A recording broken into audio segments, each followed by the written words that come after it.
I, Joseph Robinette Biden Jr., do solemnly swear to preserve, protect, and defend the Constitution of the United States. the Constitution of the United States. Congratulations, Mr. President.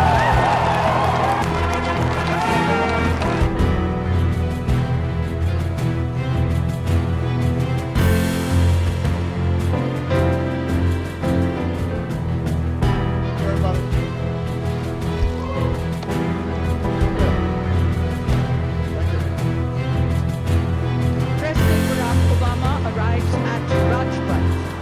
He will be greeted very warmly by Prime Minister Narendra Modi.